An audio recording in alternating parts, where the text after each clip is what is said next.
Muy buenos días con todos quienes hoy se han dado cita para este magno evento organizado por la sección del SP Ecuador. Mi nombre es David Espín y en esta mañana voy a acompañarles como moderador de este magno evento. Tengo el agrado de presentarles a todos ustedes este webinar del hidrógeno, el camino así es. Este evento enmarcado en el programa del SP Student Chapter y su ciclo de conferencias de transición energética, sostenibilidad y petroquímica. Este se centra en uno de los aspectos más cruciales de la situación energética actual, la producción de hidrógeno, como pilar fundamental en la transición energética global, ¿sí? En este webinar exploraremos los conceptos básicos del hidrógeno, resaltando su importancia estratégica en el panorama energético actual y a futuro. Además, analizaremos detenidamente las diversas alternativas de producción del hidrógeno.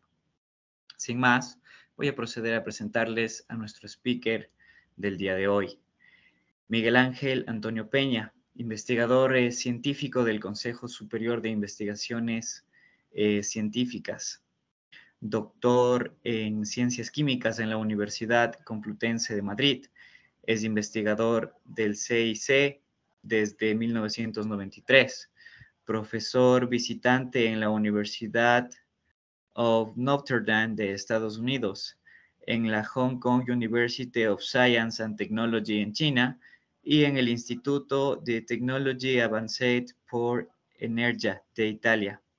Actualmente es responsable del Grupo de Investigación de Energía y Química Sostenibles del CSIC, secretario de la Asociación Española del Hidrógeno, presidente del Comité Técnico de la UNE sobre tecnologías del hidrógeno, miembro de diferentes comités, asesor de agencias gubernamentales y organizador de varios congresos internacionales sobre energías sostenibles.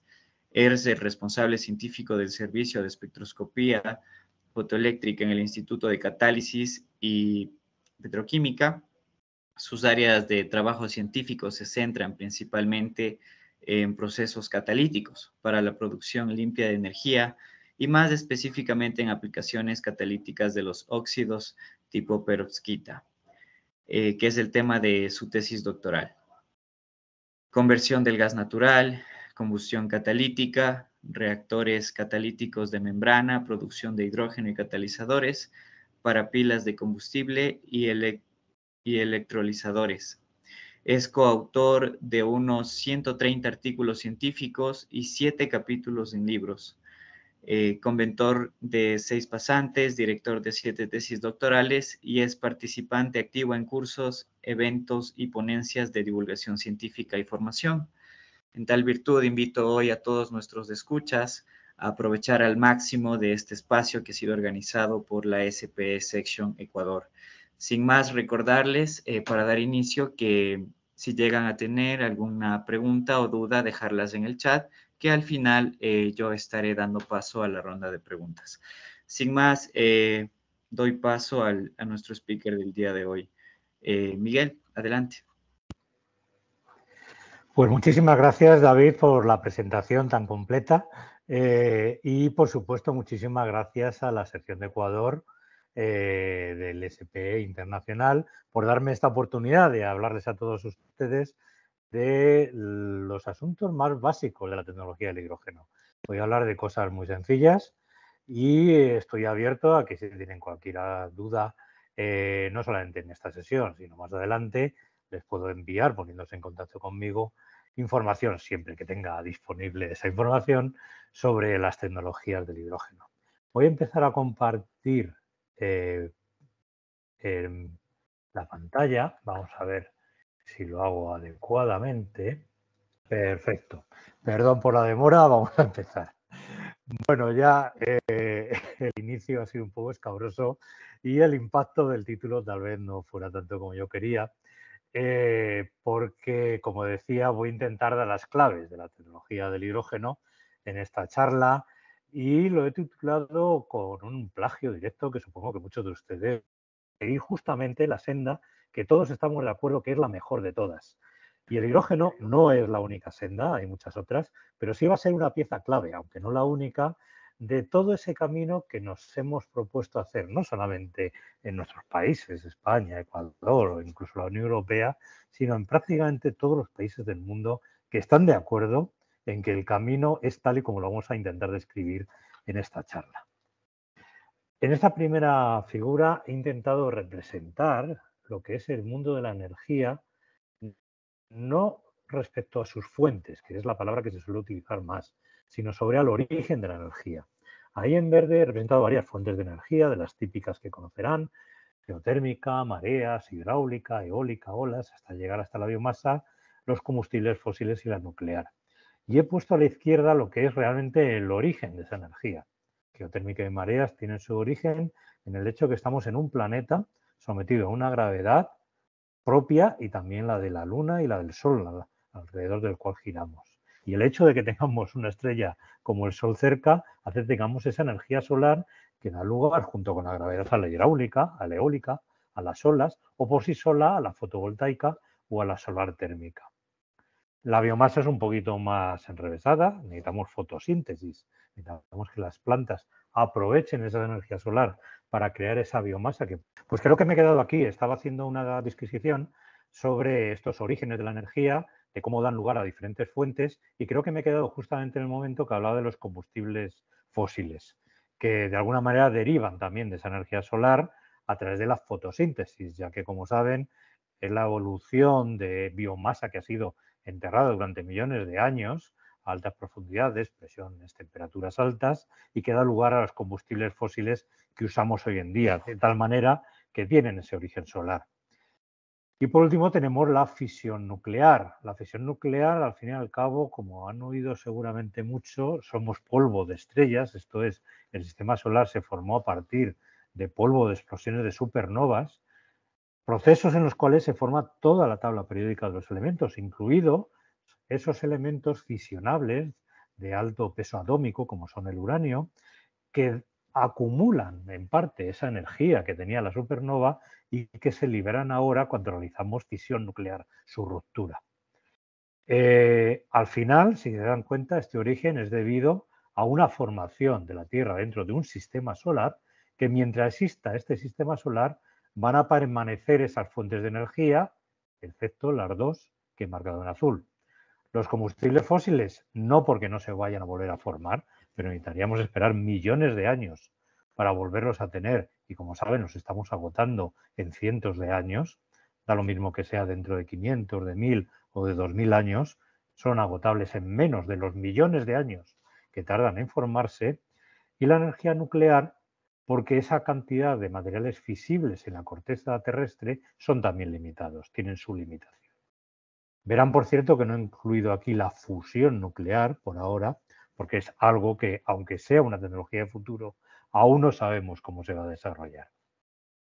La consecuencia de todo esto es que tenemos una serie pintada en azul de compuestos que son limitados en el espacio y que además en muchos casos nos están dando problemas de contaminación, emisiones de CO2, cambio global, etcétera.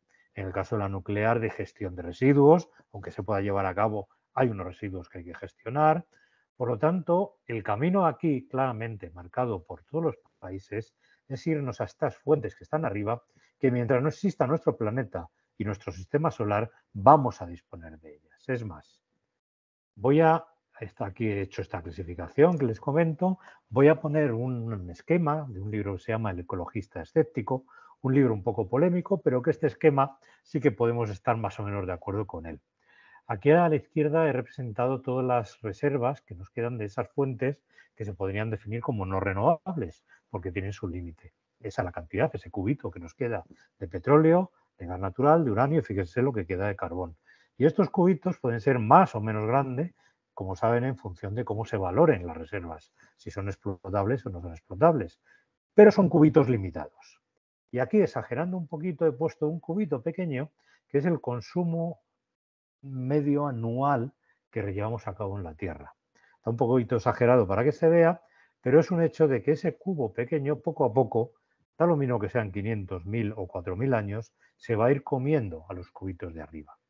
Y aquí a la derecha he guardado el espacio para representar un cubo de la energía solar que llega a la Tierra en un solo año.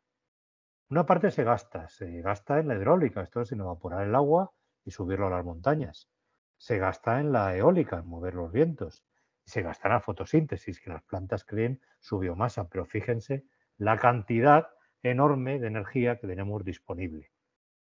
Disponible con una pequeña desventaja, no está tan concentrada como la tenemos en el petróleo, no está tan almacenada como la tenemos en el petróleo, etcétera. Hay que almacenarla, hay que concentrarla, porque no tenemos siempre energía solar las 24 horas del día, los 7 días de la semana.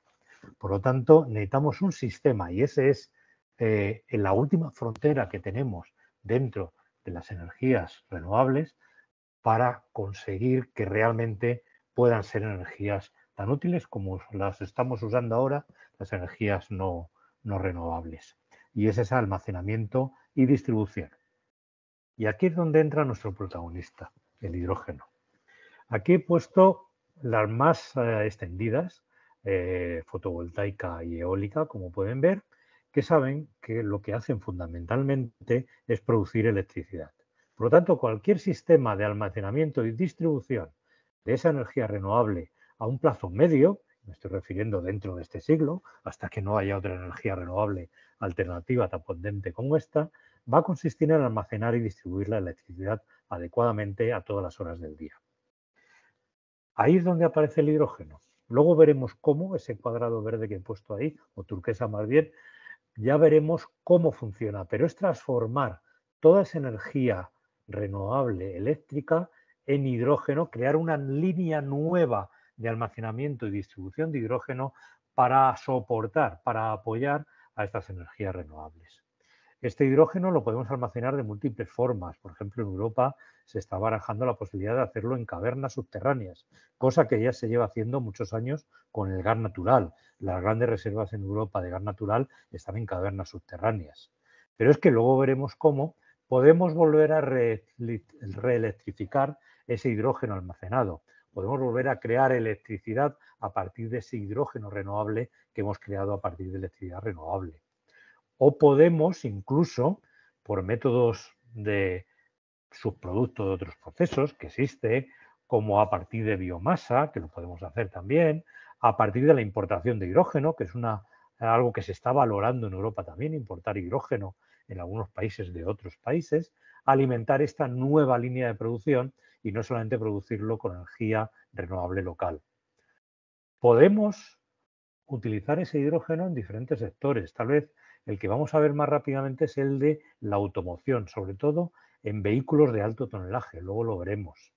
Pero, y esto es importante y luego lo hablaremos de ello, podemos utilizarlo en la industria. Una industria que no podría utilizar esa electricidad renovable, podría llegar perfectamente a utilizar ese hidrógeno renovable. Hoy, aunque esto lo veo a mucho más larga distancia en el tiempo, podemos llegarlo a tener en nuestras propias viviendas. Tal vez en aplicaciones concretas, pero podemos llegar a hacerlo. Incluso recuerden que tenemos en muchos sitios unas redes de gas natural muy importantes. En Europa cubren prácticamente todo el territorio. Podemos eventualmente hacer blending, o sea, mezclar ese hidrógeno con gas natural hasta porcentajes técnicos que llegan casi al 20%. En Europa la legislación no permite más del 5 en este momento, pero técnicamente podríamos utilizar esa red de gas natural para meter un 20% de ese hidrógeno renovable. O lo que sería impresionante, utilizarlas al 100%, utilizar CO2 que venga de procesos biológicos, por ejemplo, hacerlo reaccionar con hidrógeno en una reacción que se llama de metanación y generar un metano sintético. El gas natural es básicamente metano, con lo cual podemos inyectarlo al 100% en esta red. A pesar de todo, esta opción en casi que todos los países se ve como una opción de transición, mientras se creen estas líneas de almacenamiento y distribución de hidrógeno propias. No he dicho nada del hidrógeno, me van a perdonar, yo he dado por supuesto que todo el mundo sabe lo que es, lo imagino, pero solamente recordar algunas características muy básicas. Para los químicos nos genera mucha emoción porque es el elemento más simple que nos podemos echar a la cara. bien en forma de átomos o bien en la forma en la que se presenta más habitualmente en condiciones normales, que son moléculas de hidrógeno H2. Y digo que es la más simple porque es un protón que tiene alrededor un electrón. Más simple que eso, hay pocas cosas en el universo y aún así conocemos hasta 40 formas diferentes de hidrógeno, con lo cual ya da mucho de sí para los químicos. Además es el más abundante del universo. Prácticamente el 90% de los átomos del universo son de hidrógeno. El hidrógeno y el helio fueron los primeros átomos que se formaron después del Big Bang. En la Tierra lo tenemos, pero lo tenemos en forma de agua, que no es una forma energética, minerales, que no es una forma energética, con lo cual no lo tenemos como un producto que podamos explotar primario. Aunque a lo mejor ustedes han oído hablar del hidrógeno natural. Por lo visto hay evidencias de que puede haber bastante hidrógeno natural, pero aún no son determinantes para saber cuánto hidrógeno natural existe. Por ahora el hidrógeno se considera, para las aplicaciones que voy a contar, como algo que no existen fuentes primarias para su explotación. Además es la fuente de energía de las estrellas, como la nuestra, las estrellas de la serie principal, a través precisamente de la reacción de fusión nuclear, que no incluyó al principio, se producen enormes cantidades de energía y eso es lo que estamos intentando controlar en la Tierra y aún no sabemos cuándo o si vamos a poderlo hacer.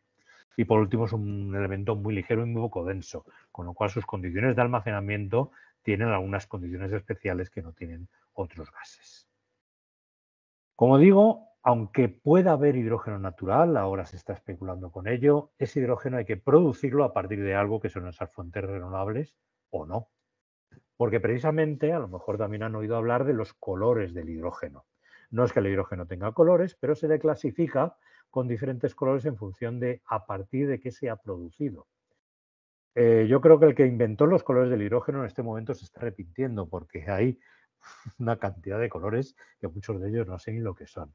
Yo les voy a pedir que se queden con estos 4, mejor, con estos 3, vamos a olvidarnos del carbón. Estos van a ser los que más van a destacar y que van a encontrar en un montón de documentos técnicos. El hidrógeno gris, que es el hidrógeno que se está produciendo hoy en día, hace un siglo que se produce hidrógeno en la industria y es a partir de gas natural.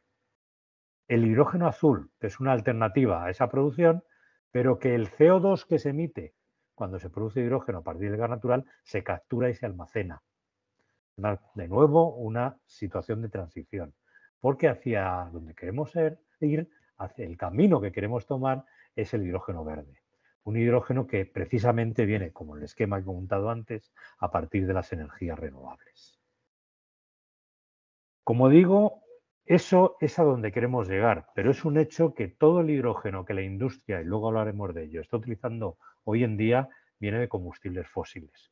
Y la manera de hacerlo desde hace 100 años o más son con reacciones que se llaman de reformado. Casi todas involucran la reacción de la combustible fósil con agua y oxígeno, como ven en estos esquemas que tienen aquí. El más extendido, ese hidrógeno gris que lo hablábamos antes, es el gas natural. Prácticamente más de la mitad del hidrógeno que produce la industria viene de reformado de gas natural, como ven ahí.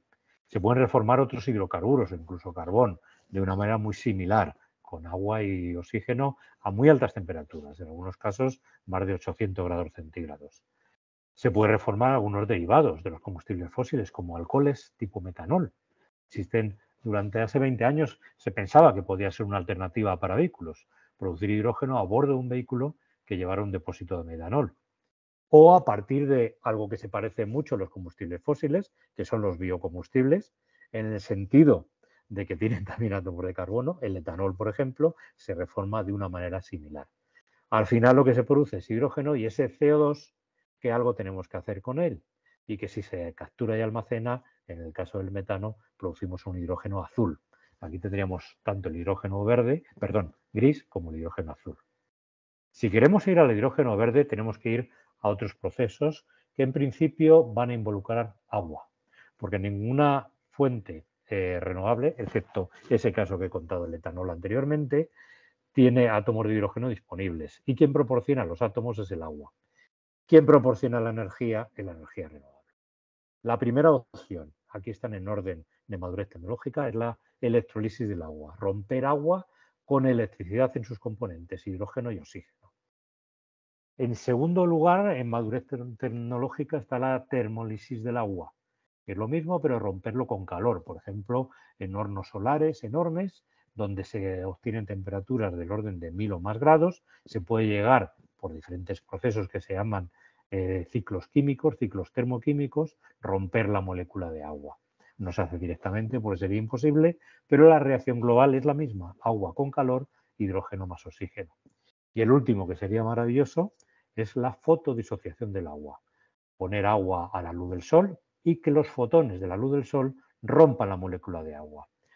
He de comentar aquí que un fotón de luz solar tiene energía suficiente para romper la molécula de agua y que si esto no ocurre habitualmente, porque nadie lo ha visto, que poniendo agua a la luz del sol se produzca hidrógeno y oxígeno, es porque aunque energéticamente es posible, cuánticamente esa transición está prohibida. Hace falta un mediador que se llama fotocatalizador, que hace que ese fotón transmita su energía al agua. Y ahí está el problema. No existen muy buenos, por ahora, fotocatalizadores para hacer esto. Con lo cual, la fotodisociación del agua está a nivel de laboratorio, la termólisis del agua apenas hay en algunos prototipos, y donde funciona muy bien y desde hace años se conoce es la electrolisis del agua. Pueden imaginar que cuando yo ponía este esquema anteriormente, esa caja turquesa que yo ponía de transformación estaba hablando de electrolizadores. Y de hecho, el objetivo ahora de muchos países que quieren implantar tecnologías del hidrógeno es la instalación de grandes cantidades de electrolizadores. Por ejemplo, en Europa, hace 3 años, teníamos el objetivo para el año 2030 de implantar 40 gigavatios de potencia de electrolizadores y el objetivo ha cambiado recientemente y ya nos estamos planteando instalar para el año 2030 100 gigavatios de potencia de electrolizadores. Es un objetivo primario porque lo primero que hay que hacer es producir el hidrógeno. Después viene su almacenamiento y luego tiene su uso. Por cierto, no voy a hablar mucho de la electrolisis. Esto es un esquema muy sencillo. Necesitamos electricidad continua, corriente continua. Hay un electrodo que se llama cátodo, donde se produce la reducción, uno que se llama ánodo, donde se produce la oxidación. En el ánodo se va a producir el oxígeno, en el cátodo el hidrógeno, y tenemos que tener, como ven ahí, un diafragma, un separador, para que no se mezclen ambos gases.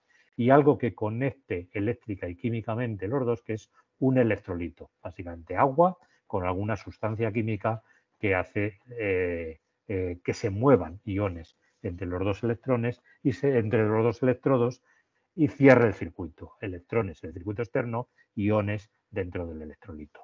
Es un resumen muy duro y rápido de lo que es la electrolisis, pero esto es lo que tenemos que hacer comercialmente, porque en casa lo pueden hacer así. A lo mejor alguno hasta lo ha hecho con una pila de más de 2 voltios y un par de electrodos. Uno puede fácilmente producir hidrógeno y oxígeno en la cocina de su casa. Pero para hacer esto necesitamos tecnología que haga que esto sea barato. Y ahí es donde estamos.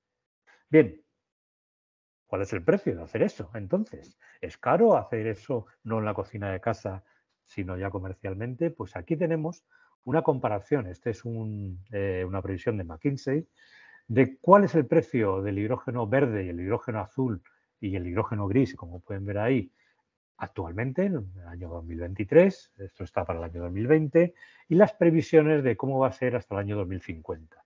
Como verán, las líneas del hidrógeno verde, que ahora andará entre 4 y 5 euros el kilo de hidrógeno, no tiene nada que ver con el hidrógeno gris, el que se produce actualmente a partir de gas natural, que anda del orden de 1 euro el kilo. Ahora no es competitivo, pero fíjense estas previsiones. Y esta previsión es solamente con los costes de emisión de CO2 que vamos a tener que pagar los diferentes países por emitir ese CO2. Si añadimos el posible aumento del precio del gas natural, este corte que se produce en el año 2030 va a ser aún antes del año 2030. O sea, en un momento dado, sea el año 2030 o antes, vamos a conseguir mejorar la tecnología de electrolisis y que aumenten los precios del hidrógeno gris como para que sea viable económicamente producirlo. Verán que las curvas son muy gruesas porque se refieren a diferentes países según su localización. Aquí tienen, por ejemplo, el caso de Alemania, una localización horrible para la fotovoltaica. No tiene muchas horas de sol, está en la parte superior de la curva.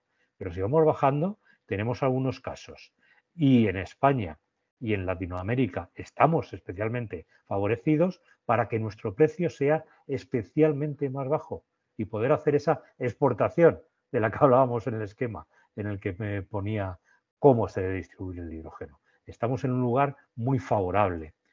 Esto, por ejemplo, es una representación de cuál sería el precio en dólares por kilo, dependiendo de la localización. Cuanto más rojo es el lugar, o más naranja, menor es el precio del hidrógeno producido. Ya ven cómo estamos, sobre todo en Latinoamérica, en una zona muy propicia para poder producir hidrógeno a bajo valor. Y nosotros dentro de Europa, como ven, también tenemos una zona muy propicia para exportar hidrógeno hacia el norte. Ya lo tenemos producido. Vamos a hablar rápidamente de cómo almacenarlo, porque, como digo, no es igual que otros gases. No es igual que otros gases, pero se parece en parte. Aquí tengo una representación de la forma más habitual de almacenar gases, comprimiéndolas. El hidrógeno es una excepción. Las balas habituales que usamos en los laboratorios tienen del orden de 200 bares, a 200 veces la presión atmosférica, y existen actualmente nuevos desarrollos que llegan hasta 700 bares de una manera segura, con nuevos tipos de materiales, composites a base, por ejemplo, de metales, nanotubos, nanofibras, plásticos, etcétera. Y es lo que se está aplicando, como veremos luego, en varios vehículos. Una alternativa es el hidrógeno licuado. Si enfriamos suficientemente el hidrógeno, bueno, bastante, hasta 250 grados bajo cero, podemos llegar a tener depósitos de hidrógeno líquido, que van a tener una densidad energética por volumen mucho mayor, pero vamos a tener una pérdida de energía en la producción del hidrógeno líquido mayor que si lo comprimimos. Y una opción tercera, hay más, pero he representado las más conocidas, son los hidruros metálicos, aleaciones de dos o más metales que son capaces de reaccionar con el hidrógeno para formar este hidruro.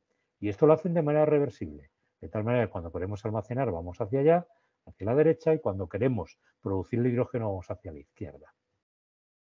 De nuevo, aquí la madurez tecnológica va de arriba a abajo. Lo que vamos a ver más es hidrógeno comprimido.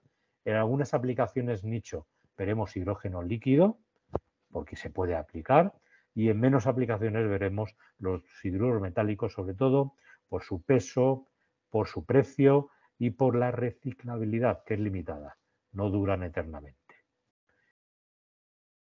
Aquí vemos una aplicación en vehículos y otra aplicación en vehículos del hidrógeno líquido, el hidrógeno comprimido, que estas fotos ya tienen más de 20 años. Estos eran prototipos hace 20 años y luego veremos que ya hay aplicaciones comerciales. Y una vez producido y almacenado, vamos a ver cómo se usa. Bien, decía que ahora vamos a usarlo. Vamos a ver dos formas de usarlo, pero la primera, la que es más disruptiva, son las llamadas pilas de combustible, también llamadas celdas de combustible o pilas de hidrógeno, en la literatura inglesa fuel cells. Las pueden encontrar de todas estas maneras. Una pila de combustible no se diferencia demasiado de otros sistemas electroquímicos que hemos visto en el mundo de la energía, como son las pilas típicas que usamos en nuestras casas, de manganeso, sin manganeso zinc, las baterías que se usaban en los vehículos hasta ahora, que eran de plomo, o este famoso experimento que podemos hacer en el laboratorio de química, en que se coloca una barra de zinc, otra de cobre y un electrolito y permite la producción de energía. ¿A partir de qué viene esa energía? De los materiales. Lo que estamos haciendo es consumir la energía que hemos acumulado cuando estamos produciendo zinc, cobre, óxido de manganeso o plomo industrialmente. Eso gasta energía y esa energía almacenada químicamente en estos compuestos es la que nos está devolviendo un sistema electroquímico. Es la conversión directa de energía química en energía eléctrica sin tener que pasar por una máquina térmica. Y como saben, la limitación del ciclo de Carnot de las máquinas térmicas hacen que este sistema de producción energética sea muchísimo más eficiente. Pues una pila de combustible hace más o menos lo mismo que aquí. Lo único que en lugar de gastar los componentes internos que hacen esas pilas, nosotros lo que hacemos es gastar el hidrógeno que tenemos almacenado en un depósito, bien comprimido, bien líquido, etcétera. Y los componentes son muy parecidos. Tienen un ánodo, un cátodo, un electrolito. Claro, estamos haciendo lo mismo que un electrolizador, pero al revés. En lugar de partir de electricidad y agua, Estamos partiendo de hidrógeno y oxígeno y produciendo electricidad y agua. Es exactamente lo contrario.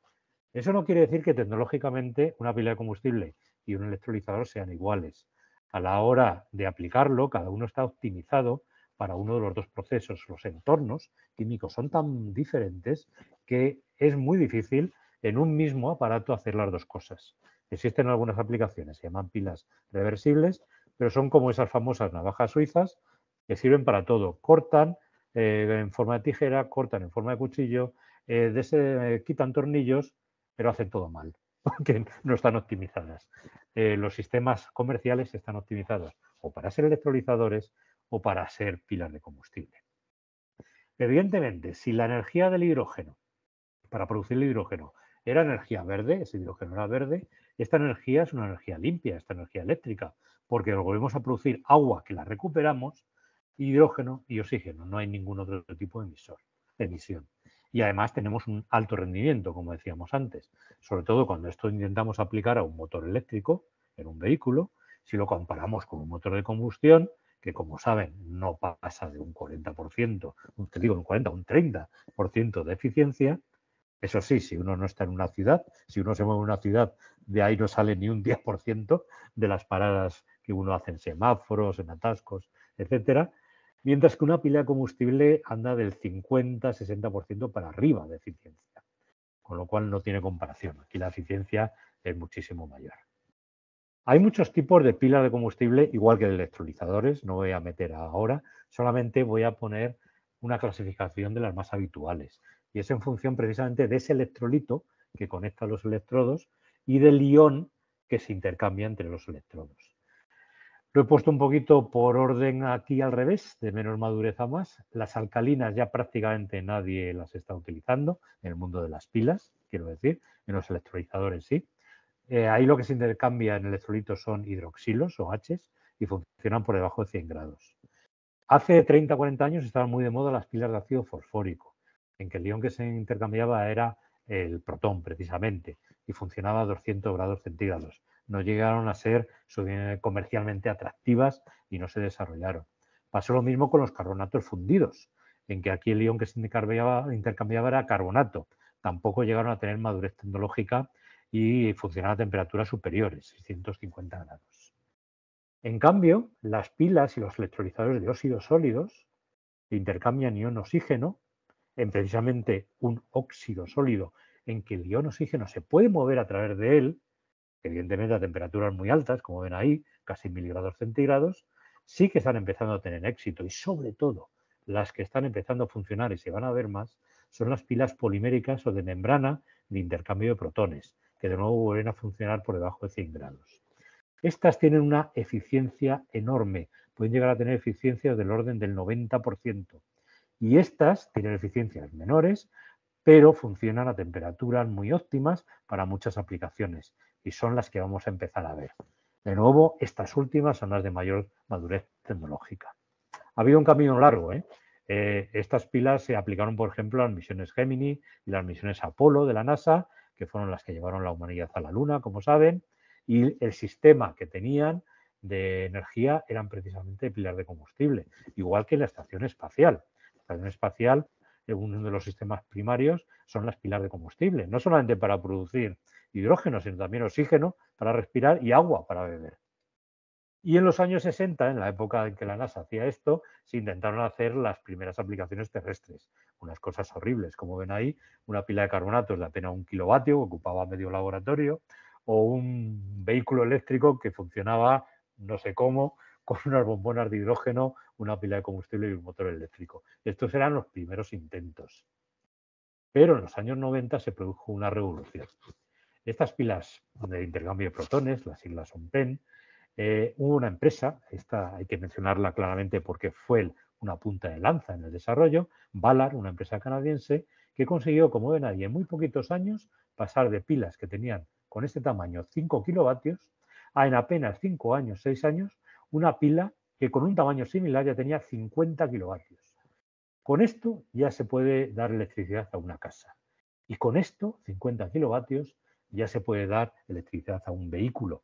Y era el objetivo de Ballard, en consorcio con Daimler Chrysler, lo que intentaban es hacer un vehículo eléctrico que funcionara con un depósito de hidrógeno que transformaba el hidrógeno en electricidad en una pila de combustible.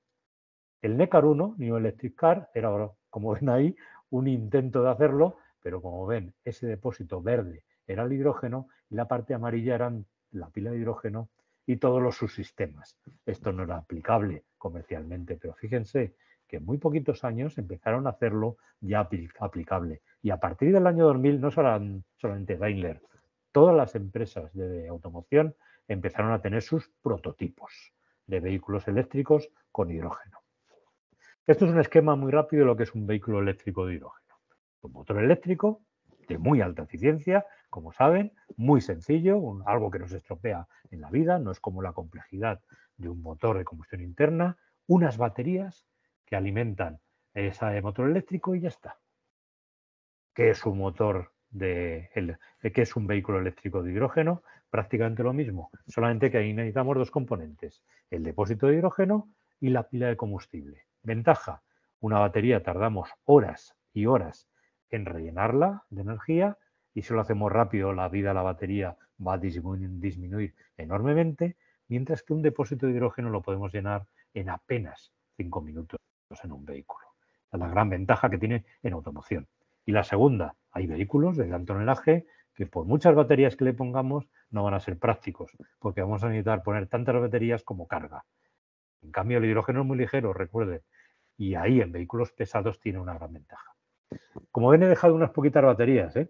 Recuerden que una ventaja del motor eléctrico es que en la frenada recupera parte de la energía y vuelve a cargar las baterías. Como eso que ponemos, estaba comentando sobre todo la gran ventaja del vehículo de hidrógeno frente al vehículo de baterías, los dos eléctricos, y es que el vehículo de hidrógeno se puede rellenar en 5 minutos, mientras que las baterías necesitamos horas en carga lenta, que es la idónea. Una batería en carga rápida dura muy poco, tiene una vida de apenas 1 o 2 años. Para que las baterías duren 5 más años, yo tengo un vehículo de baterías que tiene 7 años y sigue como el primer día, necesitamos cargas lentas. Y el hidrógeno lo podemos hacer su rellenado en 5 minutos. Y comentaba que ya hay vehículos comerciales, los primeros son del año 2015, hay discusión sobre quién es primero, no voy a entrar, si Toyota o Hyundai, estos fueron los primeros, el Toyota Mirai y el Hyundai iX35, como ves tenían 5 kilos de hidrógeno en masa de hidrógeno, funcionaba a 700 bar, esa presión que he mencionado antes, y podían hacer recorridos de 500, 600 kilómetros. Los últimos, precisamente, pongo estos casos porque siguen copando el mercado. De los pocos vehículos eléctricos de hidrógeno que existen en el mercado, prácticamente todo el mercado se lo lleva el Hyundai Nexo y el Toyota Mirai. Como ven, estos ya llevan un poquito más de hidrógeno para compararlo con el valor anterior. Estos llegaban a 800 kilómetros.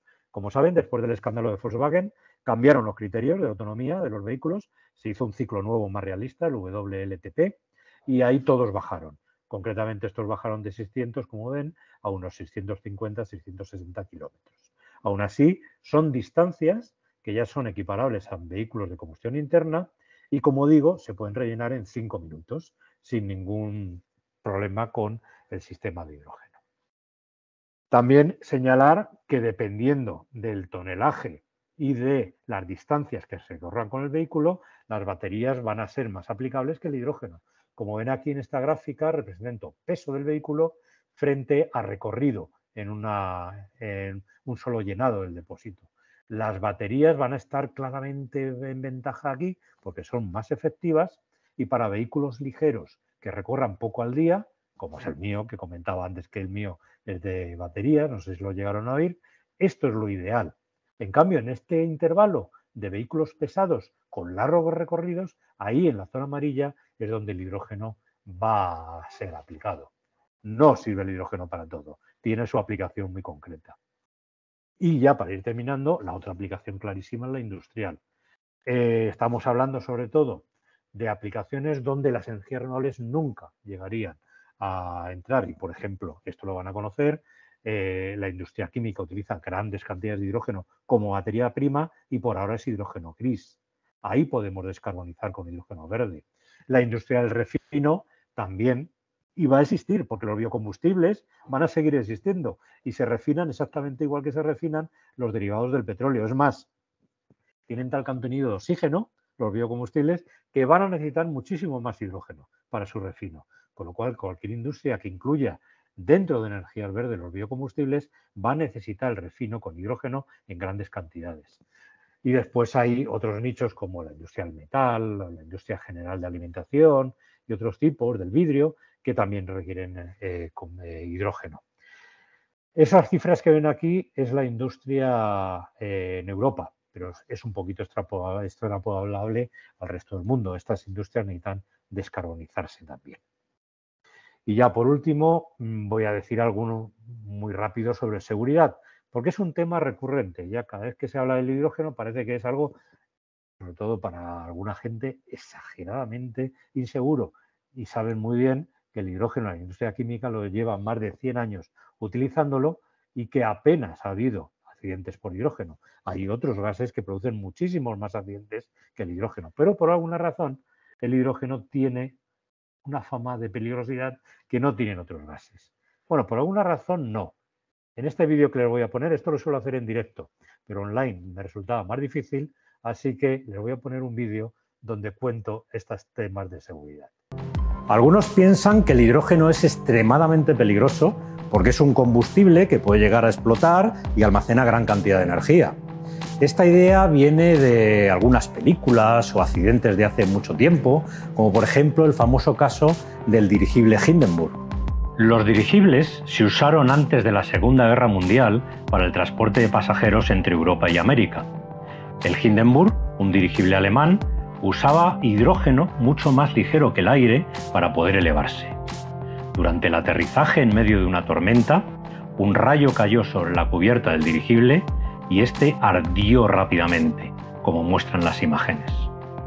De este accidente se ha culpado repetidamente al hidrógeno, pero es muy poco conocido que la cubierta del dirigible estaba formada de papel, que es fundamentalmente celulosa.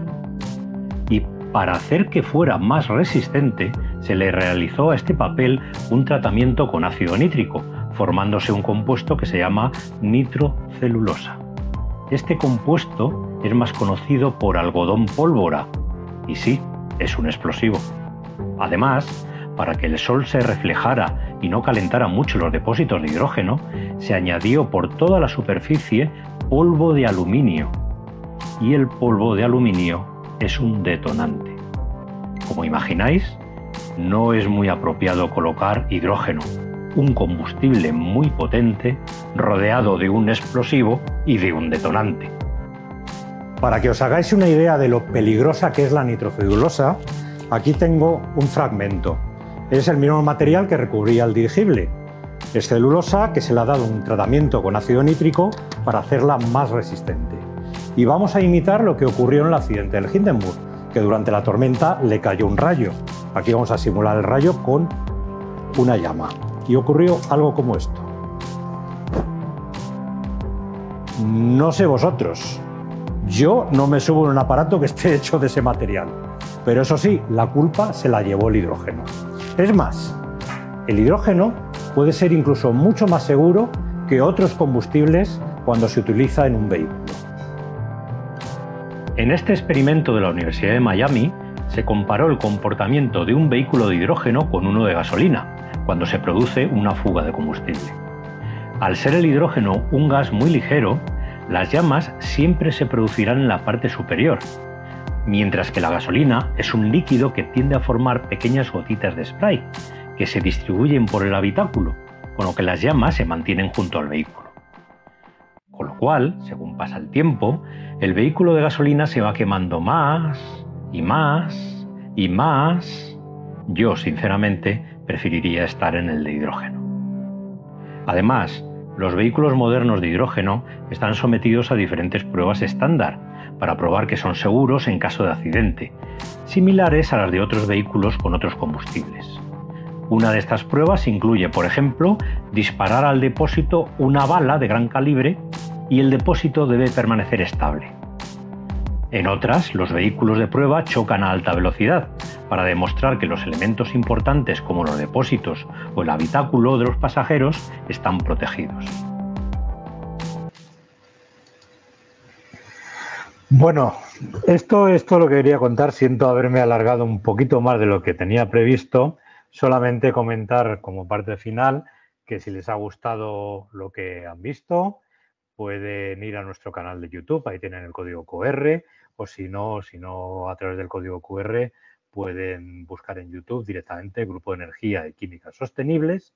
Y si les interesa el contenido, pues nos vendría muy bien que se suscribieran y, por supuesto, que dieran a la campanita. Muchas gracias por su atención y ahora estoy abierto a las preguntas que tengan. Muchas gracias, estimado Miguel, por la presentación. Bueno, vamos a proceder a la ronda de las preguntas, ¿no? Gustavo nos deja una pregunta y es, ¿qué país lidera la investigación del hidrógeno? Bueno, hay una competencia muy importante. Los países claves, voy a decir cuáles son los tres, son, bueno, cuatro más bien. Japón, Corea del Sur, Alemania en Europa y en Estados Unidos, sobre todo California. Pero no tengo que dejarme a China, porque esto lo venía diciendo yo durante los últimos años y no solamente por el PIB que tiene China en los últimos años, sobre todo cuando se compara por paridad de adquisición, que China está en primer lugar en el mundo, el PIB, sino solamente en la producción, en fin, nos está adelantando por la izquierda China claramente. Y China también tiene ahora unos planes de hidrógeno que empiezan a parecerse mucho a los de Japón, Corea, Alemania y Estados Unidos. Entonces, siento no decir uno solo, porque es difícil decir cuál de ellos lidera. Tal vez el de Japón sea un poquito más antiguo, el de Corea, sobre todo en automoción, el de Alemania en segundo lugar, junto con California en Estados Unidos, y desde luego claramente nos va a pasar por la izquierda China. Esto, estimado Miguel, hablaríamos de para la producción del hidrógeno verde, ¿no? Sí, exactamente. El objetivo no es generar hidrógeno, porque hidrógeno ya lo sabemos generar para las aplicaciones que hay. En el esquema que he puesto antes de Europa, de la industria, si cuentan, salían del orden de 10 toneladas de hidrógeno al año, 10 millones de toneladas de hidrógeno al año, perdón. Esas 10 millones de toneladas de hidrógeno al año es lo que Europa ahora tiene como objetivo de producir de hidrógeno verde, precisamente. No se van a sustituir en la industria directamente, pero la producción de hidrógeno verde va a intentar que sea equiparable a lo que la industria ahora está produciendo de hidrógeno gris. Entonces el objetivo es ese, es el hidrógeno verde. El hidrógeno azul se considera una transición porque se sigue dependiendo del gas natural. Pero, por ejemplo, hay países, tal vez en Latinoamérica, no lo he comentado, pero de los que están también en el liderazgo de la tecnología del hidrógeno son Chile y Colombia. Y en Colombia les interesa el hidrógeno azul porque tienen metano. Entonces, dependiendo del país, uno puede ir hacia una solución a otra. En Europa sería ridículo, por ejemplo, que apostáramos por el hidrógeno azul porque necesitaríamos un componente que no tenemos, que es el gas natural.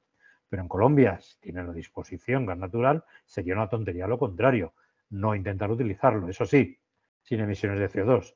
Pues hay que capturar y almacenar ese CO2. Entonces el objetivo, desde luego, es el hidrógeno verde o hidrógeno renovable, que muchas veces se consideran sinónimos, pero eso no quiere decir que en un periodo de transición recurramos a otros hidrógenos como este hidrógeno o hidrógeno azul.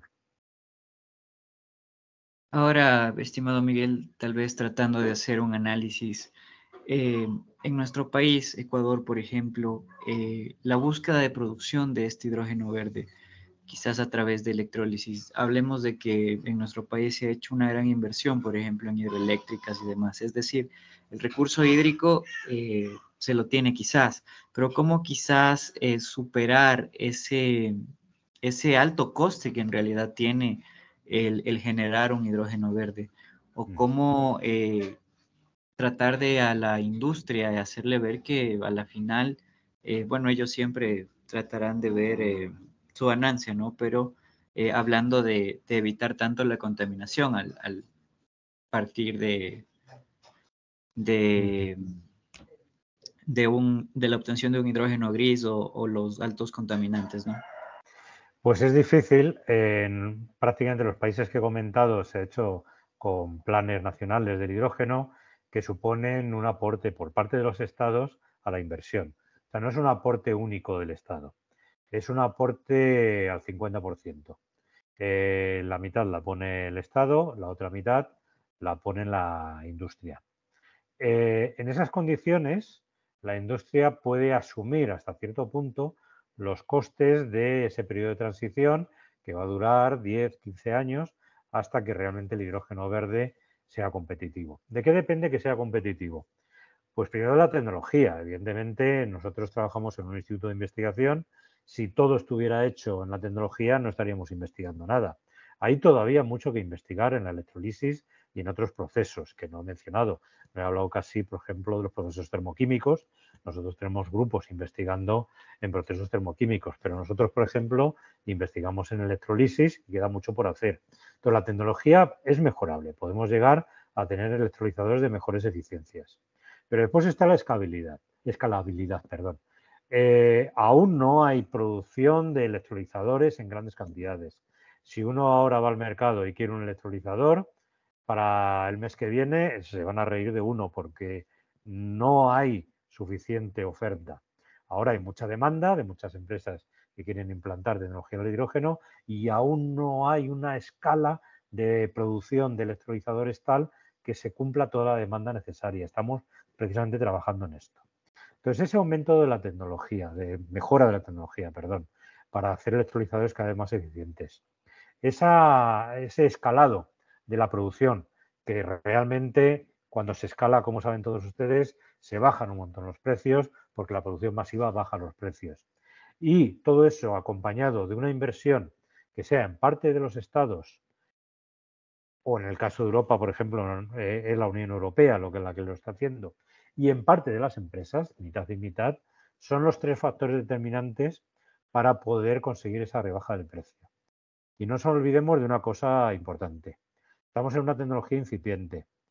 No es que estemos todos con la misma capacidad en la línea de salida, pero los que están mejor no es que estén con años de experiencia en ello. Entonces, tenemos capacidad en diferentes países ahora de generar una industria propia, un tejido industrial, que a lo mejor no va a ser el mejor electrolizador del mundo, pero sí que podemos hacer un componente que nuestro país, el Ecuador, haga el mejor, digamos, placa bipolar para electrolizadores, porque tenemos un tejido industrial que permite hacer placas bipolares, por poner un ejemplo, o separadores, o electrodos, lo que sea. Hay que buscar un nicho ahora que está empezando la tecnología para poder posicionarnos no solamente en instalar tecnología del hidrógeno, sino en producir componentes. Eso lo repito en España muchas veces, que nuestra industria nacional tiene que producir componentes, que no nos empeñemos en hacer el mejor electrolizador, y ahora lo comunico en Ecuador.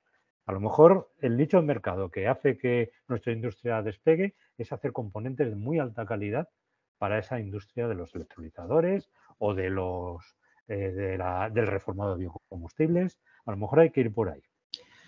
No, en realidad, Miguel, agradecerle. Me parece que no tenemos ninguna otra pregunta en el chat. Muy importante, ¿no? Saber justamente estas transiciones que vamos a tener en esto de llegar a la producción de un hidrógeno verde, pero por algo se deberá empezar justamente, ¿no?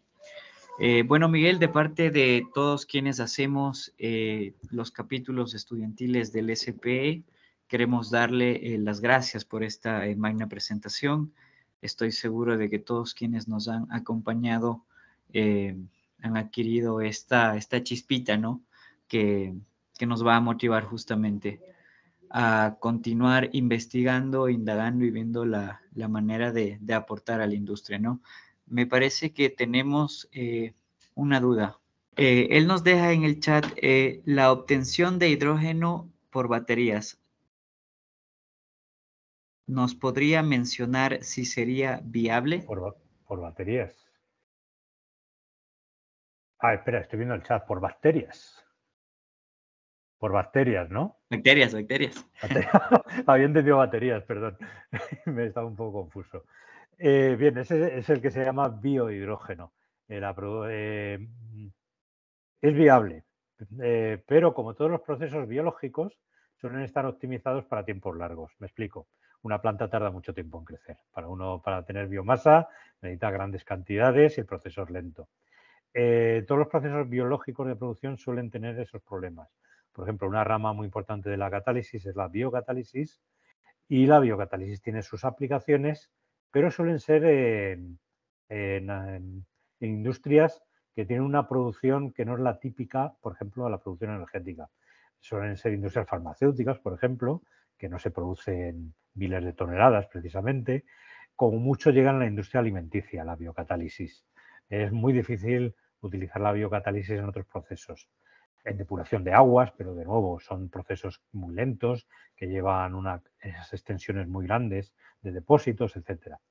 Con esto quiero decir que sí es posible, ese biohidrógeno es posible, pero para una producción masiva de hidrógeno, en principio, primero no está optimizado, o sea, los procesos por ahora están a nivel muy de laboratorio, hay algunos prototipos, pero muy pocos, y desde mi punto de vista, que ya es más personal, no van a ser la producción masiva de hidrógeno a partir de bacterias. Ahora explicaré un poquito más de las bacterias. Perdón por alargarme tanto en las preguntas, en las respuestas. Lo que quería decir con esto es que en aplicaciones nicho sí que es posible, o sea, donde sea posible tener una producción bacteriana de hidrógeno y sencilla y barata, produce ese hidrógeno, sobre todo si va a ser autoconsumo, eso va a ser estupendo. Esas producciones nicho van a apoyar a esa producción energética, pero cuando hablamos de producciones masivas es muy difícil llegar con este hidrógeno a esas producciones. Dentro de biohidrógenos hay varios grupos de producción de biohidrógeno, pero deben considerar que en cualquier caso siempre es aprovechamiento de energía solar. Lo que estamos haciendo es a través de un material biológico, que puede ser un sistema enzimático en cadena extraído, por ejemplo, muy similar al de la fotosíntesis, que se puede aislar, o directamente con bichos completos, tipo bacterias, modificarlos para que esa producción se pare en el hidrógeno. Pero tenemos que alimentarles. ¿Y con qué se alimenta? Con energía solar. Tengan en cuenta eso siempre. Cuando hablamos de biohidrógeno, ese hidrógeno, la energía, perdón, su energía primaria viene de la energía solar que esos sistemas biológicos aprovechan para producir hidrógeno. Recuerden, hay algunos casos muy concretos que eso no es así, que viene de minerales, pero no quiero entrar ahora en ese tema, tipo sulfuros y demás, pero en general es aprovechamiento biológico de luz solar. Muy bien, bueno, Mara nos deja otra pregunta muy interesante, ¿no? Dice, ¿el hidrógeno verde puede sustituir al llamado carbón de inyección en la industria? Pues, Mara, lo siento, pero no sé lo que es el carbón de inyección. Me imagino que es el carbón que se utiliza como fuente primaria para producir calor, el calor de alta temperatura industrial, me imagino. Mm, suponiendo que sea eso, la respuesta es muy genérica. En principio, perdón, en principio, cualquier fuente, el objetivo es sustituir cualquier fuente fósil por energía renovable. Ese es el objetivo primario. Dado que no es posible, porque las energías renovables, por lo que comentaba al principio, no las tenemos disponibles, igual que tenemos los combustibles fósiles, tenemos que apoyarnos en una serie de procesos de almacenamiento y distribución. El hidrógeno no es el único, he mencionado las baterías, pero hay más, para precisamente apoyar a esas energías renovables. En ese sentido, cualquier uso de cualquier combustible fósil en energía, no en producción de productos, que es otra historia diferente, cualquier uso de combustibles fósiles en energía va a tender a largo plazo a ser sustituido por energías renovables. Bien las que he mencionado, los biocombustibles que también los he mencionado, etcétera. En ese sentido, cuando, suponiendo que sea real lo que he comentado, de que es un carbón que se utiliza para producir calor de alta temperatura en la industria, el hidrógeno precisamente está pensado para eso. Cuando en el esquema inicial ponía esa aplicación del hidrógeno en la industria para calor, es eso. La energía eléctrica es muy difícil llevarlo a una cementera, es muy difícil llevarlo a la misma refinería, es muy difícil llevarlo a la siderurgia. Entonces, precisamente la siderurgia, las cementeras, el refino, su energía térmica primaria la van a poder sacar del hidrógeno verde porque no la van a poder sacar de la electricidad. No sé si eso contesta la pregunta, que de nuevo me he alargado un poquito y perdón por ser tan pesado. No, al contrario, agradecerle, Miguel, por profundizar de tal manera que las dudas que tienen nuestros oyentes queden muy claras. Y bueno, al parecer Mara nos dice que sí. Por ejemplo, en la producción de acero se inyecta el carbón en los hornos para producirlo. Muchas gracias, dice. Exactamente, sí, sí. Que hay, claro, ahí, porque se inyecta, claro, nosotros eso lo llamamos al torno, pero bueno, ese carbón que se inyecta lo que produce es monóxido de carbono, es una combustión parcial, y ese monóxido de carbono es el que reduce al hierro. Es un reductor y reduce el mineral de hierro a hierro metálico. Sería hacer lo mismo, incluso hay proyectos en que se está pensando hacer esto con hidrógeno. Desventaja, que eso la siderurgia lo tiene que solucionar, que cuando uno quiere acero, que consiste en una aleación de hierro y carbono, ese reductor monóxido de carbono aporta el carbono. Y cuando uno lo reduce con hidrógeno, necesita aportar el carbono de otra manera. Entonces, algunas aplicaciones concretas la siderurgia las tiene que resolver, evidentemente. Muy bien, al parecer no tenemos más dudas en el chat.